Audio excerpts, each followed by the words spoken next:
ótima tarde a todos. Começamos agora a segunda edição do Agricultura BR desta segunda-feira, dia 15 de julho, dia do pecuarista. Um grande abraço a todos os meus amigos, a pecuária brasileira que dá toda essa força para o desenvolvimento do agronegócio, da economia nacional e sustenta ou faz parte da sustentação deste país. Para você que nos acompanha pelas parabólicas em todo o Brasil e países vizinhos, ou pela Claro Net TV nos canais 190 e 690 em todo o país, ou na Sky 165 e 565. Você também pode estar conosco no nosso portal sba1.com ou canaldoboi.com. Lá você tem notícias, informações, reportagens, a participação dos analistas, transmissão do Agrocanal, do Canal do Boi e, claro, a agenda de leilões do SBA. Você também pode acompanhar todos os programas ao vivo seguindo o perfil oficial do Canal do Boi, no YouTube, no Facebook e também no Instagram. Você, se estiver no Paraguai, pode estar conosco através da Neo TV, é uma outra alternativa, TV por assinatura no Paraguai. Sejam todos bem-vindos, obrigado pela sua audiência. Esta edição de Agricultura BR ocorre após os acontecimentos deste final de semana, com um grave atentado ao ex-presidente e candidato à presidência dos Estados Unidos, Donald Trump, também de uma semana com clima muito favorável e uma segunda-feira que amanheceu. Se a gente olhar a tela ali de Chicago, a gente vai ver todos os números vindo em negativo. A relação que isso tem com esses fatores, inclusive que traz o dólar em alta, não só no Brasil, mas no mundo todo, é o que nós vamos conversar agora com Cristiano Palavro, analista de mercados da Pátria Agronegócios, que participa conosco desta edição de Agricultura BR. Cristiano, o quanto que esses fatores, principalmente esse fator que influencia a política e que para muitos consagra a candidatura do Donald Trump, de um certo modo, um incidente absurdo, mas que consagra a candidatura de Donald Trump, como é que isso influencia o mercado de grãos? Boa tarde, seja bem-vindo. Muito boa tarde, Fabiano. Prazer estar aqui falando contigo. Fabiano, o primeiro ponto, acho que vale o esclarecimento de que até o momento não se mostra nada, né, ou pelo menos não parece ser algum envolvimento mais político no caso do atentado, né? Tudo indica que foi realmente uma ação mais individual, né? E isso, portanto, gera impactos menores quando a gente olha para algum campo político ou geopolítico ali buscando uma interferência nas eleições americanas. O que de fato o mercado reage mais é realmente a esse segundo ponto que você comentou. Dado o atentado, a gravidade do atentado e ao fato de o Trump não ter sido atingido, né, na prática, não ter tido problemas maiores, meio que consagra realmente essa candidatura, que já era uma candidatura vencedora, dos 6 principais estados norte-americanos que têm divergências ano a ano entre republicanos e democratas, o Trump já tinha vantagem em 5 deles, essa vantagem se consolida ainda mais agora com o atentado, e aí o mercado já começa a refletir muito mais, não o atentado em si, mas essa possibilidade realmente cada vez maior de o Trump vencer as eleições. E por que disso? O Trump ele tem uma postura, né, mais pró-mercado. Tanto que os mercados financeiros hoje, norte-americanos, os mercados acionários, né, índice Dow Jones, Nasdaq, S&P, todos operando em alta, né, e altas bastante consistentes. Enquanto, por outro lado, a gente vê que commodities em queda, também por uma percepção de que isso pode alterar parte do fluxo comercial, em especial com o grande comprador global, que é a China, né? Então, é claro que é muito cedo ainda para afirmar tanto a vitória do Trump, como também um reaquecimento dessa guerra comercial que foi iniciada por ele lá em 2018, mas é claro que o mercado financeiro, sempre tentando antecipar esses movimentos, já começa a olhar cada vez mais com atenção para essa possibilidade realmente de a gente ter uma reativação de uma guerra comercial entre China e Estados Unidos com a vitória de Trump, e isso pode ser negativo, principalmente para os futuros negociados lá em Chicago. Mas eu diria que o principal ponto motivando essas quedas em Chicago hoje não são necessariamente ligados a esse fator político, mas a continuidade de uma boa safra norte-americana que já afetou os preços lá na semana passada e agora acaba afetando também os preços nessa abertura da semana. Cristiano, esse bom clima que há nos Estados Unidos para o desenvolvimento da lavoura, ele traz a tendência de se acreditar numa colheita cheia nos Estados Unidos, é o que o indicador vai nos mostrando. Por outro lado, esse aspecto do Trump sendo eleito traz uma outra expectativa de uma guerra comercial.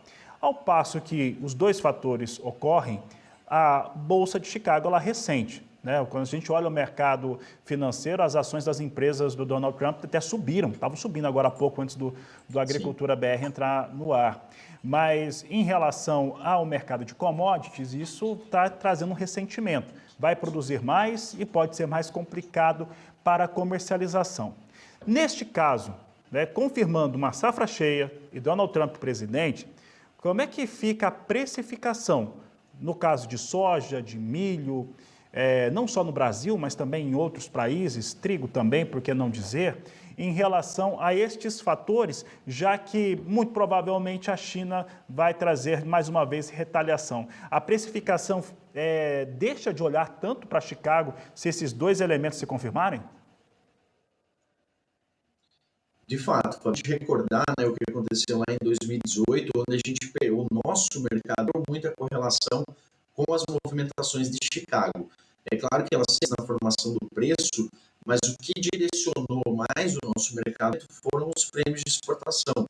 Prêmios esses que também têm cada vez mais um grau de importância aqui na nossa formação dos preços internos. Se a gente olhar o histórico recente de Chicago, a gente vê uma correlação muito forte com Chicago com a safra norte-americana. Por isso dessa pressão que a gente vem sentindo agora no mercado. Quando a gente olha para as colheitas aqui no Brasil, o momento de mais oferta no Brasil, nem sempre a gente observa um movimento tão negativo para a Bolsa Americana. E os efeitos dessa maior oferta brasileira, eles são sentidos muito mais nos nossos portos aqui, nas negociações de prêmios, do que propriamente em Chicago. Se a gente tiver uma reativação desse cenário de guerra comercial, de retaliação da China, de inibir compras, né, nos Estados Unidos, em especial do complexo soja, nós podemos ver esse fator voltando ao mercado. A gente perder relevância em relação às movimentações em Chicago. Chicago tenderia a operar mais baixo, né, do que o patamar atual. Lembro que lá em 2018 ele ficou por muito tempo operando entre 8 a 9 dólares bushel, né, final de 2018, início de 2019. Então a gente poderia reviver esse cenário, mas aqui para o Brasil esse cenário não seria tão drástico, porque aí sim nós teríamos prêmios muito mais aquecidos pela concentração da demanda chinesa, e aí os preços até poderiam melhorar aqui no Brasil num segundo momento, após o mercado entender realmente o que pode acontecer nesse fator geopolítico, eu diria. E nesse ano a gente acaba trazendo um pouco mais da relevância de uma possível guerra comercial para o mercado de milho, porque a China, diferente do que ocorria até 3, 4 anos atrás, na época da guerra comercial, por exemplo, a China não era um grande importador global. E já nesses últimos anos, a China com uma compra ali de 23 a 25, 28 milhões de toneladas ano, já se torna um dos maiores importadores globais de milho. Então a gente poderia ter esse mesmo cenário se refletindo também para o cereal. Cristiano, hoje nós conversávamos aqui no canal do Boi a respeito de mercados, principalmente de milho, e a oferta brasileira na segunda safra e a oferta global, e como que uma se relaciona com a outra e vai impactando, né? Quem é agricultor, quem é pecuarista, quem demanda este milho em diversas camadas diferentes.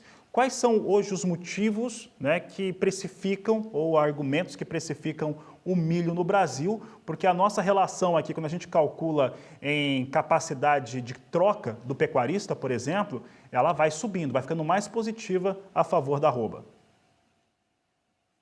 Exatamente, exatamente. Os setores consumidores, né, do nosso milho, eles têm encontrado ali um melhor suporte, né, para a sua demanda devido ao enfraquecimento dos preços. O que eu diria que é o mais relevante para os preços do milho nesse momento, Fabiano? O principal destaque agora é a velocidade da nossa colheita. Segundo os dados da Pátria, nós já temos aí praticamente 70% da área nacional de segunda safra já colhida, um número muito descolado com o ritmo de colheita dos últimos anos. Isso ocorre por dois fatores. Primeiro, que a área é menor, e segundo, porque em função do próprio mercado, os produtores tomaram menos risco nesse ano. A janela de plantio do milho ficou muito tarde para grande parte do país, então os produtores deram preferência realmente para só plantar milho dentro da janela ideal, que para a maior parte do país se encerra ao final de fevereiro. Então, como não tomaram muito risco, não fizeram plantios muito tardios, essa área menor que está sendo colhida nesse ano está com um ritmo de colheita muito mais acelerado. As lavouras de milho também tiveram um período de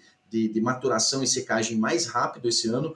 As chuvas se prolongaram em março, início de abril, mas depois cortaram rapidamente e tivemos aí, junto com isso, altas temperaturas, então o milho entregou mais cedo esse ano. Então temos um ritmo de colheita muito acelerado, que coloca mais milho ofertado no mercado. Por que os preços não recuam tão significativamente ainda? Porque o produtor ainda tem resistido a fazer novas vendas, algo que deve mudar nesses próximos 30 a 40 dias, porque temos datas importantes, como o 30/8 chegando, e o produtor vai precisar fazer mais caixa com esse milho. Então, o mercado de milho ele é um mercado pressionado ainda no curto prazo. Olhando o tocante internacional, a principal atenção é a colheita da Argentina, que está caminhando muito bem. Diferente da soja, a Argentina é um grande exportador do grão, consome apenas 15 milhões de toneladas internamente, vai colocar aí 30, 35 milhões de toneladas de milho aí no mercado externo, é um grande competidor do Brasil. E no caso dos Estados Unidos, eles ainda carregam estoques da safra velha e tem bom desenvolvimento da safra nova, tanto que o USDA aumentou em 6 milhões de toneladas a produção total no último relatório. Então nós temos um mercado de milho que, para o momento, é um mercado muito ofertado, e esse é o principal ponto para o mercado neste período. Tá certo, Cristiano Palavro, eu agradeço a sua participação aqui no Agricultura BR, no canal do Boi. Uma ótima tarde a você. Ótima tarde, Fabiano. Obrigado pelo convite. Um grande abraço. Conversamos com Cristiano Palavro, analista de mercados da Pátria. E olha, a gente comentava, né? Hoje é um dia de queda generalizada para os negócios em Chicago. O complexo soja despencava agora há pouco, milho também caía muito, trigo, o que você imaginar vinha com recuo. Os motivos estavam escritos ali nos nossos caracteres. O clima favorável às lavouras norte-americanas e esse atentado ao ex-presidente e agora candidato à presidência da República Norte-Americana, Donald Trump. Vamos dar uma olhada agora como é que vem os números para a soja em Chicago. Nós destacamos aqui quedas próximo a 2%. Essa queda hoje já foi pior, já foi acima de 2%.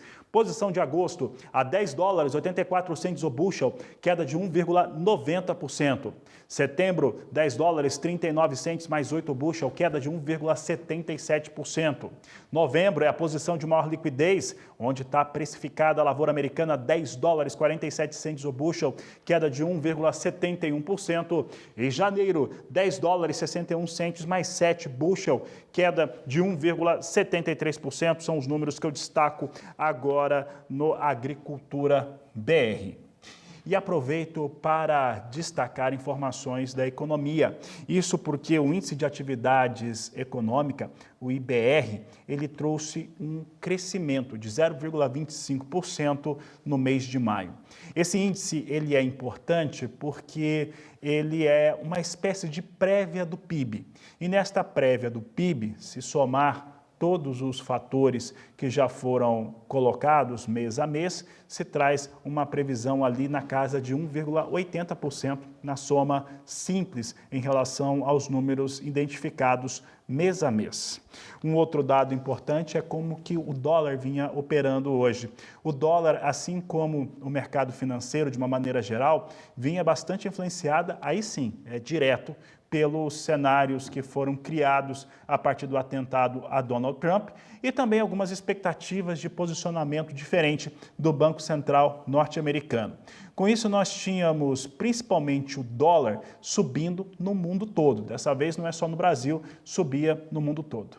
E antes de falar do dólar, eu vou trazer as informações aqui do Brasil. Isso porque toda segunda-feira temos o relatório Focus, que é realizado e divulgado pelo Banco Central brasileiro e é uma pesquisa feita com os representantes das 100 principais instituições financeiras do país. Confira comigo o relatório Focus apresentado.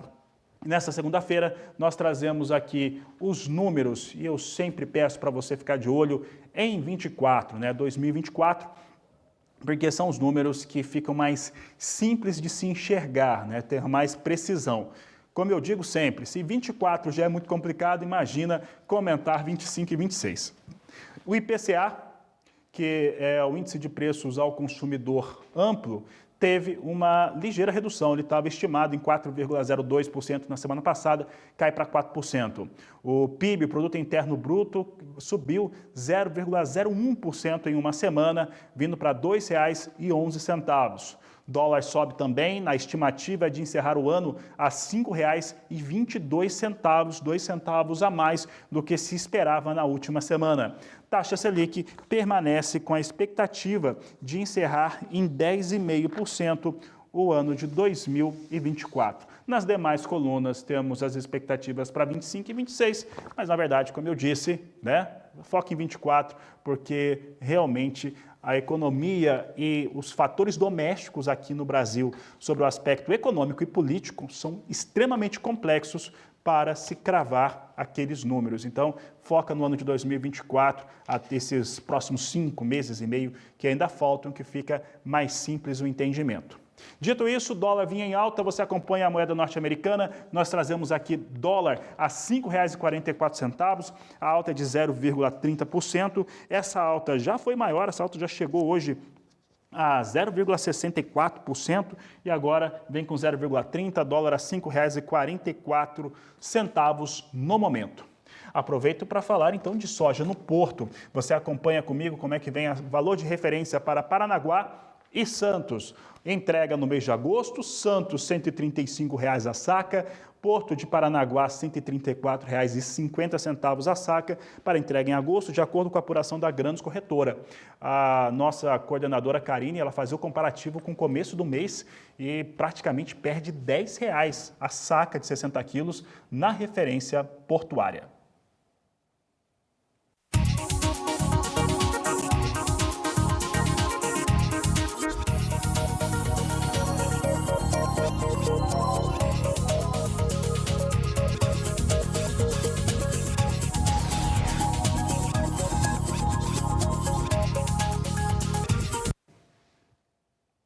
A Agricultura BR traz agora a previsão do tempo. Você acompanha comigo as informações do clima com Débora Oliveira. Boa tarde, Débora.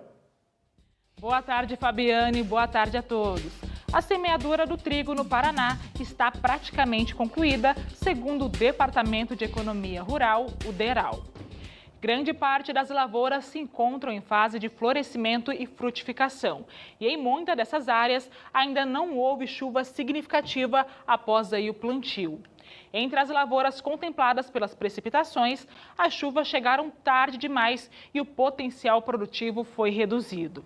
Ao longo desses próximos dias, a chuva deve reduzir bastante na região, ficando mais concentrada, especialmente em áreas da faixa leste.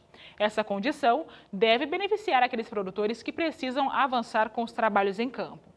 Partindo para o Nordeste, a infiltração marítima ainda vai continuar a atuar ao longo desses próximos dias, favorecendo a formação de nuvens carregadas, com acumulados entre 30 e 50 milímetros, desde Sergipe até a Paraíba. No norte, previsão de chuva principalmente em áreas do extremo norte da região, podendo acumular entre 50 e 100 milímetros entre o norte do Amazonas, Roraima e ainda o norte e o leste do Amapá. No Brasil Central, ainda teremos sim aquele predomínio de um tempo mais firme e ainda muito quente. Essa combinação tem favorecido a maturação do algodão e também do milho terceira safra no Cealba, ali em fase reprodutiva. Para o próximo período, que vai do dia 18 a 22 de julho, a chuva deve reduzir bastante nessas áreas do centro-sul do Brasil, que terá, então, essa importante janela de tempo seco, beneficiando as atividades de colheita do algodão, do milho segunda safra, café e ainda da cana-de-açúcar. A chuva só deve retornar ali por volta do dia 20 de julho, com volumes entre 20 e 40 milímetros no sul e também pegando o leste aqui do Rio Grande do Sul.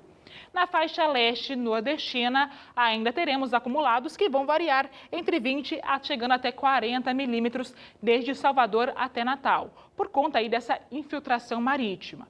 Enquanto no extremo norte, aí sim, previsão de volumes mais elevados, com volumes que vão variar entre 50 a 100 milímetros em áreas do norte do Amazonas, Roraima e ainda pegando o leste do Amapá. Fabiano, vou encerrando a minha participação por aqui e é com você. Obrigado, Débora Oliveira. Uma boa tarde a você. A Agricultura BR vai para o intervalo comercial porque daqui a pouco o assunto é café por aqui. Nós vamos falar sobre oferta global, a demanda também e como que vem essa precificação, principalmente para o produtor brasileiro. Haroldo Bonfá é nosso convidado após o intervalo comercial.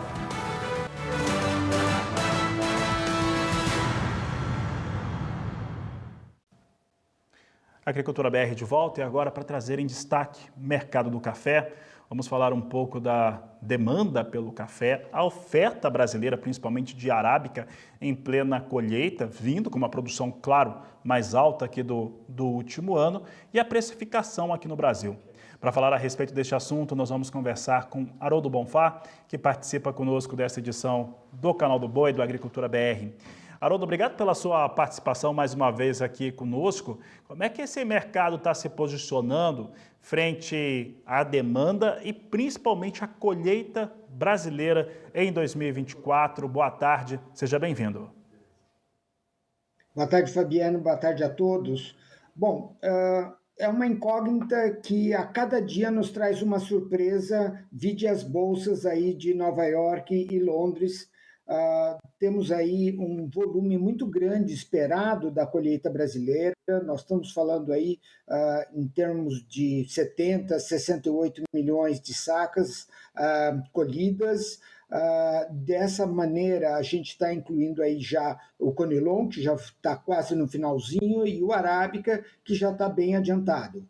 Porém, existe aí uma repercussão muito grande sobre se houve ou não houve e se houve essa quebra no grão, né, no tamanho do grão que a gente está falando, e com isso prejudicando o valor final da safra colhida. Por quê? Porque você está com menos sacas disponíveis para comercializar e com isso os preços estão subindo, refletindo não só no mercado internacional, como obviamente aqui também no mercado interno.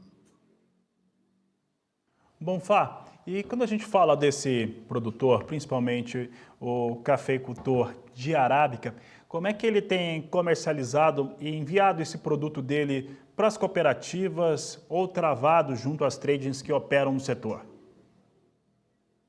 Bom, há uma discussão tremenda sobre a trava, né? O que era no passado um ótimo negócio, agora virou vilão. Por quê? Porque quando você tinha um preço bem estável, você estava de vender um arábica de 600 a 800 reais e achava esse número excelente. Hoje, quando você vê números possíveis de 1.400, 1.500 reais uma saca de arábica fina, você fala assim, puxa, aquela trava que eu fiz, então não valeu nada. Não é bem verdade e você, naquele momento que foi tomada aquela decisão, parecia, sim, ser o melhor cenário. Quem imaginava que pudéssemos chegar nesses níveis históricos de mercado interno, como também históricos aí de mercado externo. Tem várias explicações para tudo isso, mas, de qualquer forma, essa negociação agora está muito restrita. As pessoas estão pensando muito em, primeiro, se ela tem esse café, qual é esse tipo de café, quer dizer, qual é a peneira desse café que está disponível. Lembrando que nós estamos ainda com safra em andamento, né? E fora isso, a próxima safra só vai ocorrer em junho do ano que vem, quer dizer, quase um ano de hoje. Então, tem que ter muito bom senso nessa comercialização desse café e como isso vai ser remunerado frente a todas as estruturas que tem aí no ano a vir. Lembrando que temos problemas climáticos seríssimos acontecendo concomitantemente. Existe uma seca presente, né? E floradas chegando. Tudo isso no xadrez do café é super importante e afeta preço com certeza. Xadrez do café, o que você diria aí para o cafeicultor de Conilon, de arábica, em como pode negociar de uma maneira que melhore as suas margens ou que tenha margens melhores, Haroldo? Bom, primeiro as margens parecem ser ótimas ou excelentes. Por quê? Porque o custo de produção ele está limitado, ele é aquele custo antigo, né? E o preço de venda, para quem ainda tem café para vender, está quase 2 vezes o custo de produção. Ou seja, essa remuneração está muito boa. Agora, a grande discussão de todos nós é: podemos vender melhor? E aí volto à minha colocação anterior. Você tem esse café está disponível na qualidade, na quantidade que imagina, ou seja, você tem segurança dessa venda. Dentro dessa visão, faça sim os seus comprometimentos paulatinamente, não faça tudo. O mercado dá muita oportunidade e você tem agora o componente dólar, né? Quer dizer, você acabou de falar, Fabiano, de 5,22 segundo votos, quando a gente tem números de mercado a 5,44 atualmente. Ou seja, o mercado volátil, um dólar melhor, com remuneração para o produtor melhor, promove, sim, ativada, vamos chamar assim, com quanto tenha suficiente para o aí que há necessidade no mundo de hoje. Encerrarmos aqui a nossa entrevista, nós temos bastante volatilidade, seja no Robusta, seja no Arábica. Isso ocorre por fatores de clima, por fator também dos operadores de mercado nestas bolsas internacionais. O que o cafeicultor precisa traduzir, interpretar deste movimento? Bom, fica que essa oportunidade significa que você não fazendo um dia, ou porque está na baixa ou porque está na alta, depende de que lugar você está comprando ou vendendo, não quer dizer que isso você está fazendo um mau negócio. Pode mais um pouquinho, está dando oportunidade, que tem uma realização de lucro a cada 2 dias. Quer dizer, o mercado sobe muito, depois ele sobe muito, depois ele cai muito. O que significa isso? Que tem gerando e vendendo e ganhando nessas posições. Gera volatilidade para o mercado. Para o produtor, ele tem que ter essa consciência que a comercialização do produto dele é fruto de um ano de investimento. Então, ele tem que ter uma noção muito clara de quanto custou para ele, quanto que vai investir nessa nova safra que há de vir agora, 25, 26. Já tem o meu florado aparecendo, tem que ter uma muito grande, que números teremos no próximo ano, e para isso ele tem sim um bom senso e de usar uma parte, não faça tudo e vai comercializando. As perspectivas me parecem muito positivas. Certo, Haroldo Bonfá, eu agradeço a sua participação aqui no Agricultura BR, no Canal do Boi. Uma ótima tarde a você. Para todos nós, uma excelente semana, muito trabalho pela frente. Sucesso! Sucesso, Haroldo. Muito obrigado pela entrevista. Daqui a pouco você já vai poder rever essa entrevista, né, essa conversa que a gente teve com o Haroldo Bonfá no YouTube do Canal do Boi e nas nossas mídias sociais. Essa edição vai ficando por aqui. Na sequência, você tem uma grande oferta. Se você que é pecuarista, fica atento. Hora de fazer bons negócios. Vou ficando por aqui e volto às 16 horas na nossa terceira edição com o fechamento do mercado. A todos uma ótima tarde, um grande abraço e até lá!